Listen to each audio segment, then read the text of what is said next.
powerful. Welcome back to DBL. These are just some of the many faces of Holocaust survivors.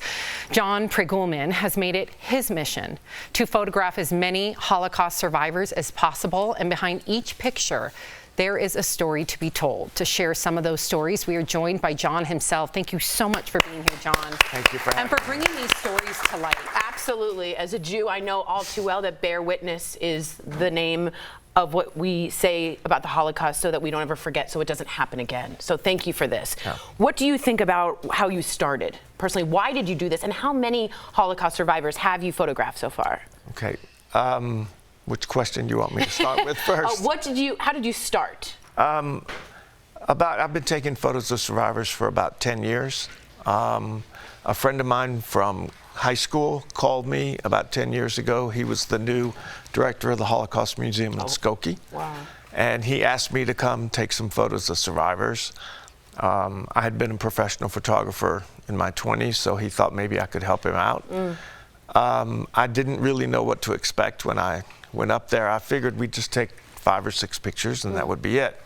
But what happened is I ended up taking pictures of 65 survivors in 3 days, and we sat like this in the Holocaust Museum, telling me their stories and getting their pictures taken. And that was really the beginning of how I fell in love with these amazing people and their positive outlook, how they overcame incredible odds. They came to a new country, new language, new jobs, and it's pretty inspirational to us. Wow. Are people, I know, it's sort of hard to, are people willing to allow you, when you photograph someone, it's quite personal, you know, when you take a portrait of someone. I wanted to ask personally, the tattoos, they're pretty important and they mean a lot and they're charged for Jews that were in the Holocaust. Did they want their tattoos photographed or did they not, most of them? First, only Auschwitz was the only concentration camp that did tattoos. So that's it's a small segment of the population of survivors. And when we find out that they were in Auschwitz, generally we ask them if they would mind. Got it. And usually they don't mind. I think I sent y'all a bunch of pictures of some tattoos. I don't know if you'll be able to show it, but most of them do not, go around pointing it out. Sure. Most of them try and hide it because survivors are very, very private people and they don't like special attention. John, we can only imagine the stories that people share with you during these sessions that you're with them. Is there one that has, and I know this is a hard question to ask, but is there one that's impacted you the most? It's hard to say there's just one, but there is one that recently came to mind, Ian, because Amy and I were in Montreal and we had lunch with a survivor that day who was story is pretty amazing. When he was 10 years old, he was liberated from Auschwitz. There he is, Marcel Zelinsky. He's now in his late 80s. And his story, first of all, it was very unusual to survive as a child in Auschwitz, but they did have one bunk of children that were 10 years old and around that age that they kept for some reason and did not exterminate. And he survived there, not knowing if his mother was alive. He knew his father was alive because his father was there, but he didn't know about his mother. And one day he was sitting in his bunk and something told him, he just told us this at lunch the other day, to go outside. He went outside and his mother was walking by. Oh my God. And of course they barely recognized each other, because they were not in their shaved heads and in a uniform. But that's how he knew she was alive. But then he lost track of her again.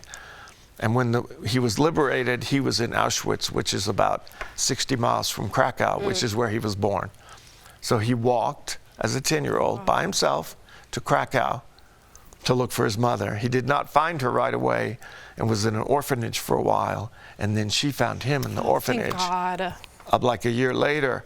So this walk that Marcel did from Auschwitz to Krakow, Amy and I just did a Ride for the Living, which is where you ride with people from all over the world, including Marcel and other survivors, to commemorate his walk. We rode bikes from Auschwitz to Krakow. Wow.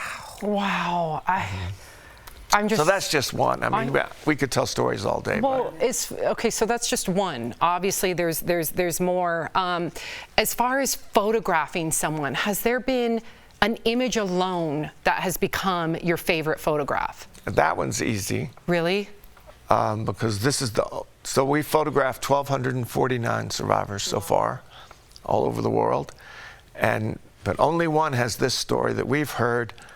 She was from Czechoslovakia and ended up in Auschwitz, weighed 60 pounds when she was liberated. Oh, wow. That's her. Wow. Oh my gosh, she looks like Elizabeth Taylor. That's Sala. She's beautiful. So she's 88 in that picture.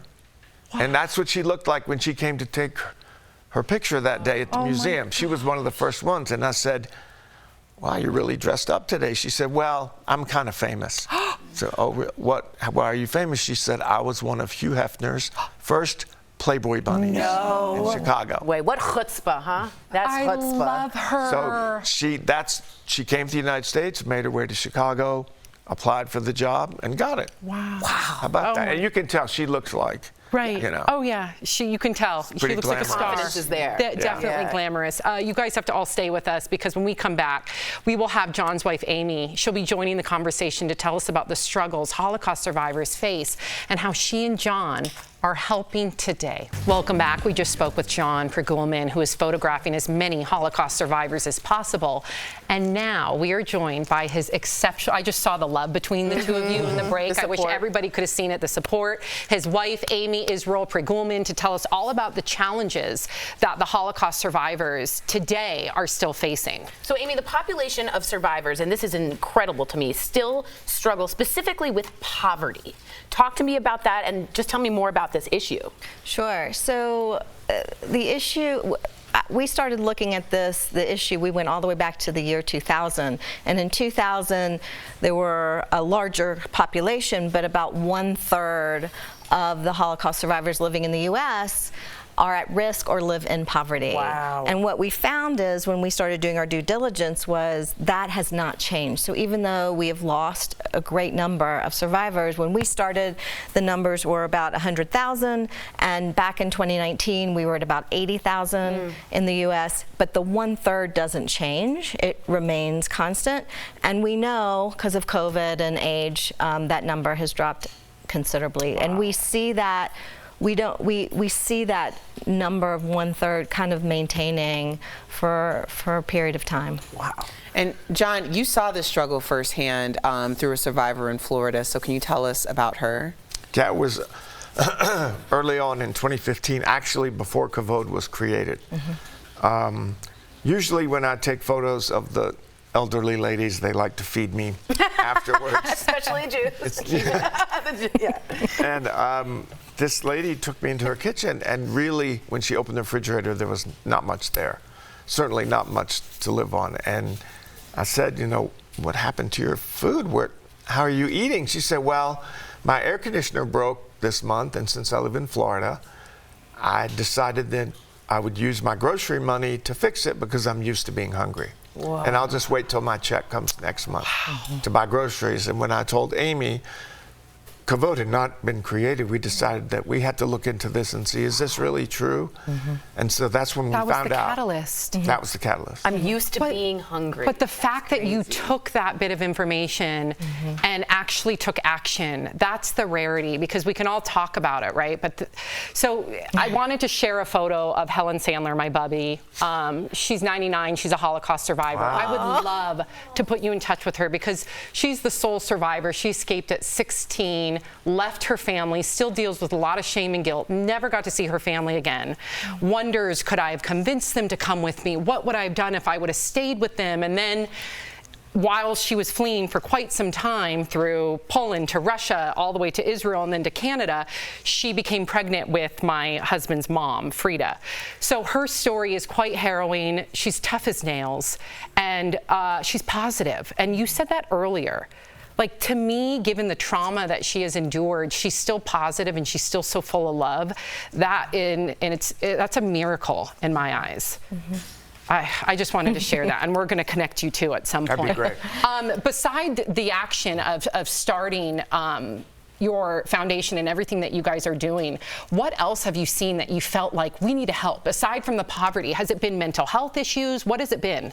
Well, our focus is emergency services. So when we saw the issue, we did our due diligence to understand what was in the landscape of this area. There was a lot. There were a lot of areas, a lot of organizations helping, but there was a gap in the emergency services area. And so what we decided is, in relationship to this specific story in the beginning, was if we could just do something. So a gift card to a grocery store, a pharmacy, anyone could walk into a grocery store and buy what they need and nobody would ask, which is how we came to the name KAVOD.